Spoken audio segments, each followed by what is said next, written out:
In this short video, I want to show you why contiguous matters. And in this, we'll be doing step 4 on page number 121. So we're going to be selecting this piece right here. The first thing it tells us to do is use the polygonal lasso tool, which probably not the tool I would normally use to do this, but it works. So I'm just going to go ahead and select the polygonal lasso tool. Good. And that is selected. At this point, I'm going to zoom in on this because I want you to see why the contiguous matters.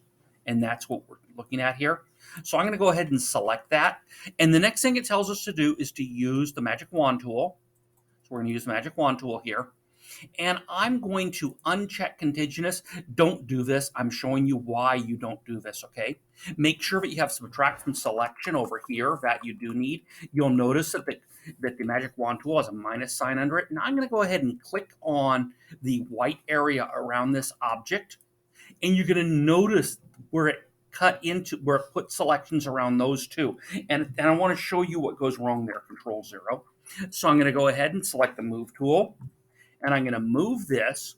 And if you look, you're going to see in those holes is the color red. Okay. And obviously we don't want that. I'll zoom in some so you can actually see what I'm talking to you about. Yeah, I'll just use the history box to undo it. So apply, because I want you guys to see what's going wrong here. So if you look, you can see that red right in there. And if I were to move this again, you see how that's changing. Obviously, we don't want that, okay? So I'm going to go ahead and use the history tool here. Move, come up here, magic wand, and that's probably about where I need to be. Yep. Nope, one more.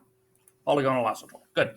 Okay, now we're going to do it right. Okay, I wanted to show you what goes wrong, and I just want to remind you how to do it correctly. I'm going to go ahead and select again the magic wand tool. This time I am going to check contiguous. Again, what that's going to do is select everything within the selection, that polygonal tool here, that is the color under the tip of the magic wand tool. Now, here's where it gets weird with the word contiguous.